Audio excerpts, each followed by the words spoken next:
Hello everyone, this is Darion of GNB Productions, and today we'll be taking a look at Sonic Prime.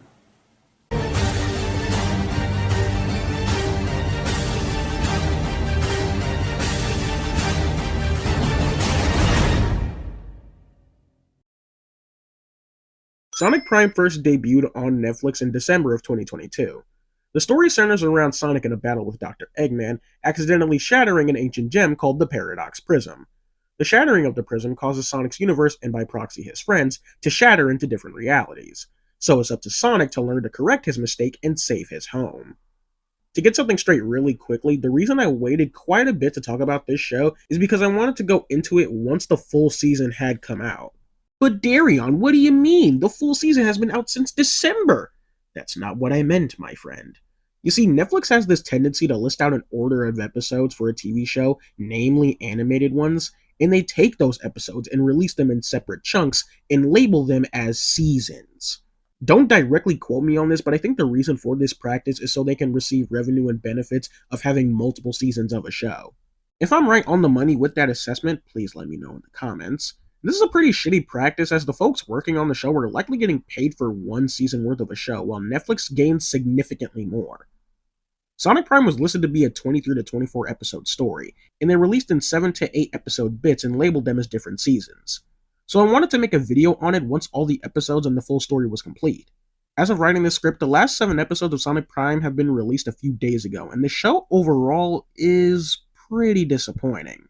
To start things off with the story of Sonic Prime is fairly interesting, I will give it that. Sonic and his hasty actions causing the destruction of his own home and going on a personal journey of redemption while trying to fix everything definitely had my attention throughout. But something that really bogs the story down and is extremely prevalent in the last batch of episodes is this show's god-awful pacing. Throughout the show, story beats and plot points feel super dragged out by the show's overabundance of action sequences. I'll definitely get into the action and animation in general later, but it really sucks how throughout the show, the story feels slightly rushed, but dragged on all at the same time. This story did not need to be 24 episodes. I swear to God, they could have cut this shit down and given us 17 or 18 episodes and saved us a lot of time and trouble. It's not to say the action is bad by any means, it's all really fun and good, but God do they drag. Especially in the last few episodes. Not to go too in detail just yet, but there's a giant battle that takes place in the last few episodes, and the entire thing drags on for 3 whole episodes, for no damn reason. It just felt like it kept rehashing the same battle over and over just to pad out time, and it really brought down the whole experience for me. The writing for the show as well can be a bit hit or miss as well. It's not a badly written show, but I wouldn't go as far as to say it's a great one either. As I briefly mentioned before, Sonic Prime is a bit of a multiverse story. Multiverse is a bit of a craze going on right now, and I guess it's time for the Blue Blur to throw his hat into the ring. Or his ring into the hat. Get it? Sonic. Rings. I'm sorry. Anyway, when this was announced, fans had the expectation that it'd be like the Spider-Man No Way Home of Sonic, pulling in a bunch of other Sonic interpretations from comics, past cartoons, etc. The show didn't really go this route, and I for one am fucking glad they didn't. I don't need a Sonic the Hedgehog fanservice-y mess to jerk my nostalgia boner.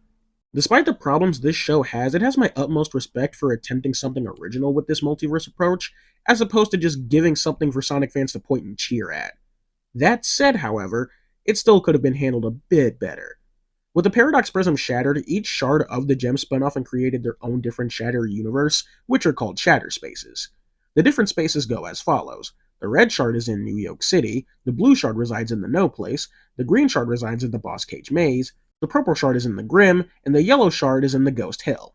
Each dimension has their own little gimmick, I should say, but unfortunately, only like 1 or 2 of the shatter spaces are all that interesting. New York City is probably the one that sticks out most in people's minds, and I think it's for the sheer fact that compared to the other shatter spaces, New York is the only universe that somewhat reflects the original Sonic reality. Because all of Green Hill is taken over, we see how the life of characters like Tails and Amy have been affected without Sonic around. It's all super interesting, and it's a shame that none of the other shatter spaces get this level of intricate attention. The other ones we have are a barren wasteland, a mess of wilderness with primal versions of our main characters, and a flooded world with nothing but pirate versions of our main characters, etc.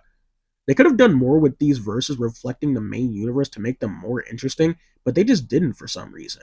I really do like Ghost Hill, however. A universe that exists as a horrific reminder of Sonic's mistake, and it's really cool. The humor in this show, however, can be a bit hit or miss as well. Nothing is ever really noteworthy, but nothing is ever really eye-rollingly terrible either. It's just kinda whatever, I guess. The characters in this show are fine. To start things off, Sonic. He's the main focal point of the show. He's the main one going on the character arc, so if you don't like Sonic, you won't like a good portion of this show. If you ask me, Sonic's character is fine in this show. If you've seen my videos on the Sonic movies, you know I'm not afraid of having different interpretations of beloved characters. But Darion, Sega, and the producer of the show said it's canon. Shut the fuck up! I'll go into that later. Going over Sonic's character and how he fares in the show, like I said, he's fine. When the first 8 episodes were released, I was completely on board and held him as one of my favorite interpretations of the character, right next to movie Sonic. But when looking at the full picture, I can't bring myself to say I love this interpretation of Sonic. There are a bunch of minor stuff that kinda bothers me, like how the writers were strangely committed to having him be portrayed as a bumbling dumbass. Sonic as a character has never been the sharpest quill in the shed, but he's never been a straight up buffoon either. His ass is always stumbling, fumbling, bumbling all over the damn place. I'm not against my main character going through struggles, but all it does is just make him look unnecessarily incompetent. His character progression throughout the show as well is just kinda meh. Early on, you really get to see Sonic feel the weight of his mistake and his determination to fix it. I've heard people say that throughout the first 16 episodes, Sonic doesn't really take anything seriously. And I don't really agree with that, as all he's trying to do is to fix his mistake and bring his home and friends back, to the point where his growing relationship with Nine, an altered version of Tails, is strained because of his absent-mindedness. I'll talk about 9 in just a bit, but by the end of it all, Sonic basically gets a second chance to make things right, and he eventually does. They tried to tackle the whole sacrifice thing, but I guess since it ended up going nowhere, it kind of felt null and void. Sonic's character definitely did evolve throughout the show, but it's just the ending for me that leaves his arc feeling super meh. I can't really describe why. To go on a brief tangent, even though I said that they made Sonic out to be a bit dumber than he should be, I think people overplay just how dumb he is. Yeah, he's a bumbling dumbass, but a lot of these moments that some refer to, like him not knowing Thorn's bird could fly even though he hadn't really seen it fly up to that point, or him getting into that little argument with Nine on whether Nine warned him to stay quiet so the council wouldn't catch him or not, stuff like those aren't really as that big of a deal as I've seen people make them out to be. But namely, with this whole relationship with Nine and how Sonic unintentionally, subconsciously views him as Tails, even though he's reminded numerous times that they aren't the same person. Like, people call him stupid for this, and it's like, not really. He's not stupid, he's just absent-minded, which is what makes him flawed, which is the entire point of this story. I don't know, I just feel like some folks blur the line between the two, and it kind of rubs me the wrong way a little bit. Nine as a character is no joke one of the best characters introduced in this franchise as of late. An altered version of Tails that didn't have Sonic to help him out and become this edgy loner is pretty damn cool. Seeing him branch out and build this relationship with Sonic was pretty cute, and the genuine hurt he feels by Sonic inadvertently not viewing him as his own person, with his own identity and history, in just Tails, was handled perfectly. Him becoming the antagonist in the last batch of episodes was genuinely a great turnaround for his character. It was so fun to watch this little motherfucker go batshit insane with power. I know a lot of people can't get past the fact that basically an edgy Tails is an antagonist, but I don't know, man. I thought it was cool to see him and Sonic go at it. The note that we ended on was genuinely brilliant. The two reconciling was genuinely adorable and somewhat heartbreaking. I legitimately almost got emotional watching it. Nine is truly one of the best characters this show introduced. I can't get enough of him. The other character this show gets absolutely right is none other than Shadow the Hedgehog. I plan on going into Shadow's whole character in a video that'll be up in a few months from now, but it's insane how greatly Shadow's character is written in this show. He's written to be a more aggressive and intense counterpart to Sonic without it being too over the top. He doesn't challenge Sonic for no inherent reason, but to stop him from destroying the prism. Which, to get a little sidetracked, how the hell did that even come about? Shadow was roaming around when the explosion hits him, and he somehow sees a vision of Sonic in this little ball thingy. Is it because he had the emerald with him? Really wish they went into that stuff more. Anyway, I love the way Shadow's written in this show. He genuinely hasn't been written this well since Sonic 06. He's great. My only problem with him is the writer's weird ass refusal to not make him a more prominent figure in the show. In the first 8 episodes, I understood it, but after that, what the hell, man? They keep coming up with weird ass reasons for him to not be a part of the show more. He, as well as his dynamic with Sonic in general, is arguably the best thing in this series, and for some damn reason, he's barely a part of it. It's a shame because it really would have been cool to see this Shadow interact with characters other than Sonic. But nope, I guess fucking not.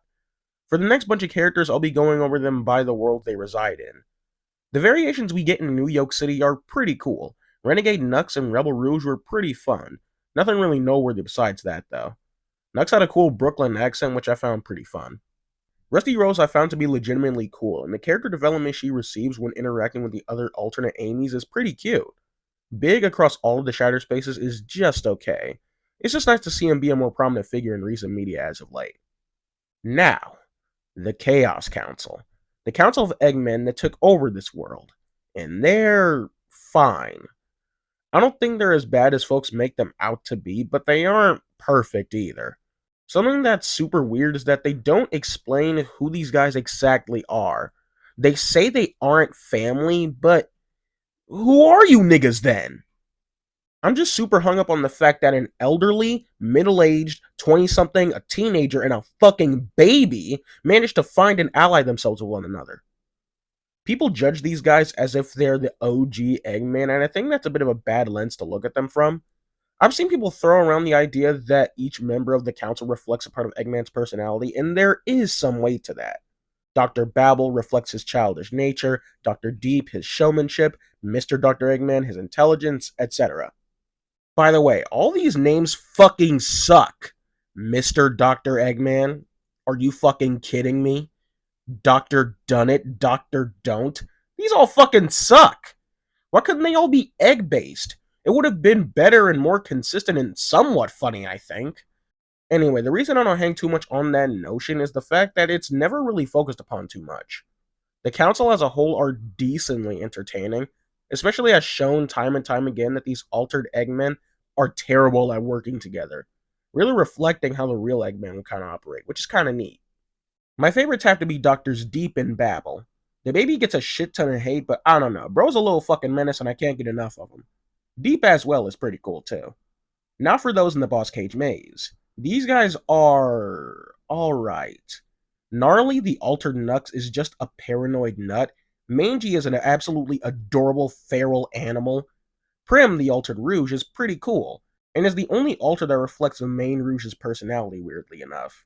Thorn Rose is the major standout as she reflects on Amy's love for nature, and in this verse, she takes it to the extreme. Thinking back on it, it's really a shame how after Nine and Thorn, they kind of abandoned the whole of these altars reflect the original reality motif, as I swear that would have made these other verses significantly more interesting. I as well love the subtle environmentalist themes throughout the show. That shit is at the foundation of Sonic as a series, and I just think it's nice to have those themes brought back in the show. In the pirate world, or the No Place, we have Captain Knuckles the Dread, and he's such a disappointing character. Having an altar of Knuckles be without his nobility and honor is really cool, and it was nice to have him play a slightly antagonistic role for a bit. But he becomes extremely one-note and boring in the later two halves, and his turnaround in the last few episodes didn't feel all that earned. The other pirate characters are just kind of boring, there's not really much else to say about them. The characters and character writing throughout the show is very hit or miss. The animation for this show, however, is absolutely amazing. Easily one of the best animated Sonic projects out there.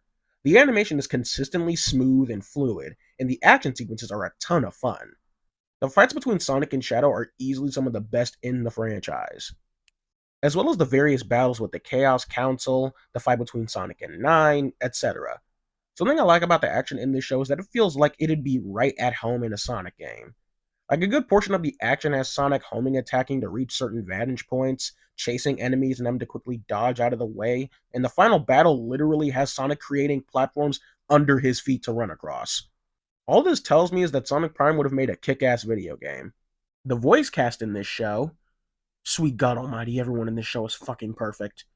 This show introduces the brilliant Devin Mack as Sonic the Hedgehog, and he's just amazing. Before I thought Ben Schwartz was my favorite Sonic because of his youthful energy, among some of the other elements he brings to the table, but Devin Mack just knocks it way out of the park.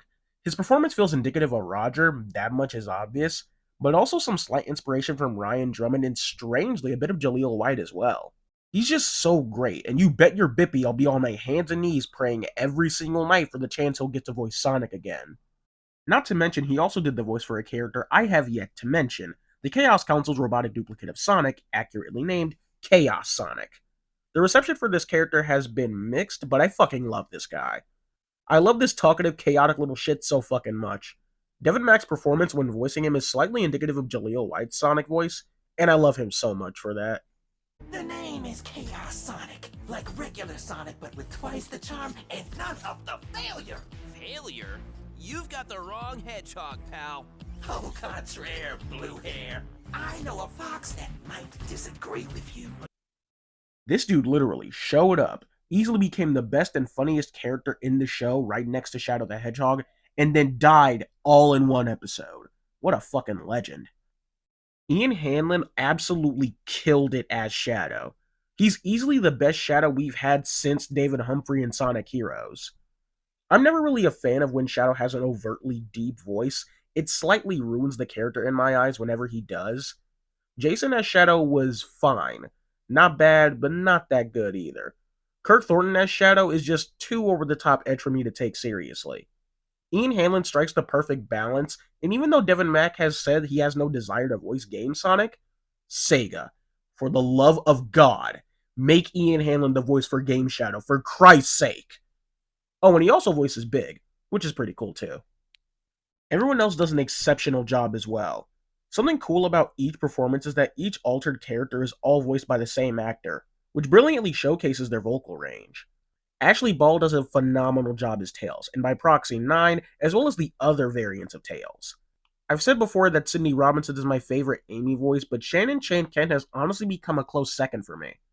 Adam Narada as Knuckles is a special case because he's the only VA that doesn't voice the altered versions of his respective character. The altered versions of Knux are all voiced by Vincent Tong, I believe, and I think he might show the best amount of range next to Ian Hanlon. Adam Narada is weirdly inconsistent with his Knuckles voice. Sometimes he sounds fine. Knuckles! You okay, buddy? Nothing flustered me, Sonic. Except when you're late. I'm Knuckles, the guardian of this island. Consider this your first and final warning. I don't need the details. Just tell me who to smash. What's the matter with you, Sonic? Did you eat another one of those truck stop chili dogs on your way over? Late again. What a surprise. And other times, he sounds like this. Eggman's got us fighting the bandit so he can have Sonic all to himself. Whoa, Tails looks upset. And Tails never gets upset. Largely, though, I think his Knuckles voice is great.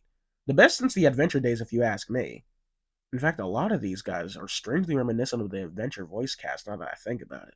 Kazumi Evans is phenomenal as Rouge and her alters. She has the perfect mix of that youthful yet mature tone of the Adventure and 4Kids era.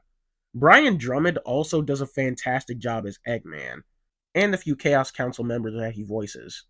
In addition to everyone else, they also had Jacksepticeye and Valkyrie voice these two random-ass characters, and once you know that, it makes so much more sense as to why they got as much screen time as they did. This cast overall is fucking amazing, and you bet your bippy I'll be on my hands and knees praying every night for every one of these guys to get the chance to voice these characters again. Seriously, I genuinely hope Sega pulls another Sonic X and just brings these guys into the games, because they'd be fucking perfect, I swear. Overall, Sonic Prime is just okay.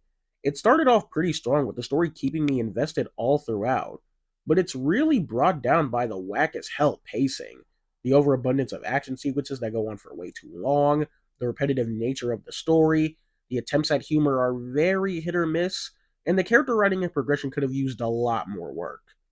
The ending as well just felt super anticlimactic and kinda awkward.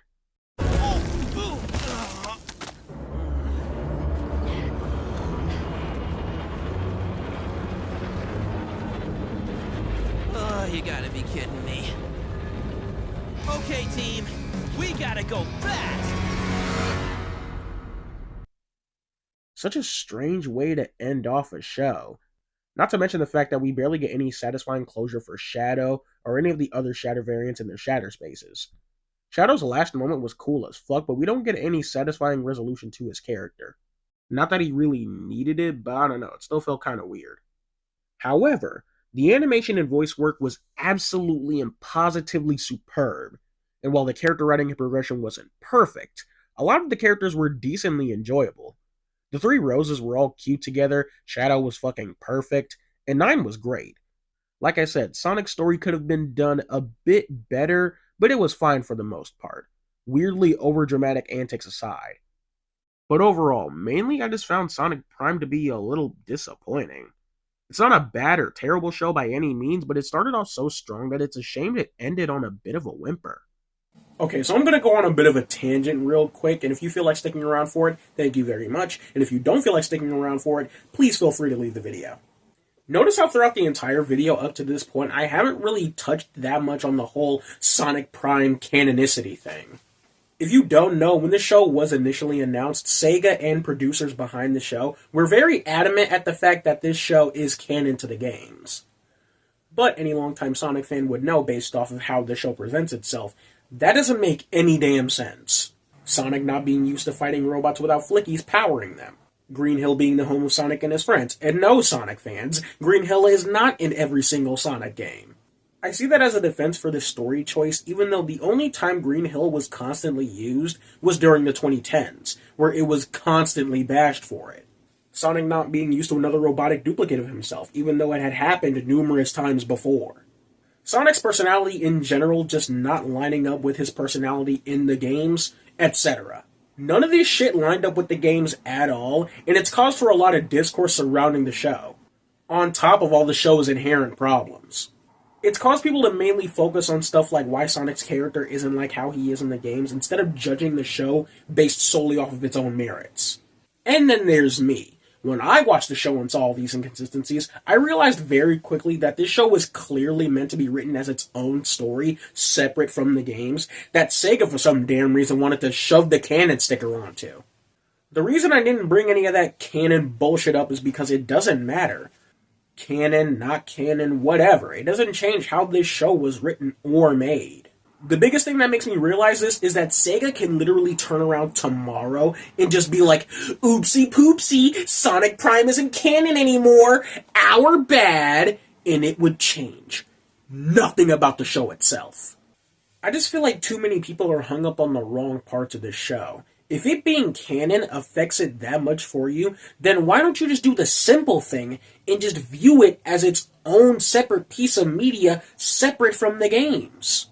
Because it was clearly written to be separate from the games, as it makes no genuine attempts to tie itself to the games. You'd be surprised how often I've seen folks go from thinking that the show was alright, to then hearing that it's meant to be canon, and then they inexplicably change their tune completely. And you are, of course, entitled to your own opinion. I'm not trying to take that away from you, but am I the only one that thinks that sounds kind of fucking ridiculous? Especially with the ending kind of confirming that, yeah, it has nothing to do with the fucking games and is its own separate thing. Sega, for the love of God, can you please backtrack on this whole Sonic Prime being canon decision like you did with the whole classic Sonic being from another dimension bullshit so that people can finally shut the fuck up about it? Okay, I think I'm done. And with all of that said, if you agree or disagree with anything I've said in this video, let me know right down there in the comments below. Also, be sure to like and subscribe. This is Darion of GNB Productions, and take care.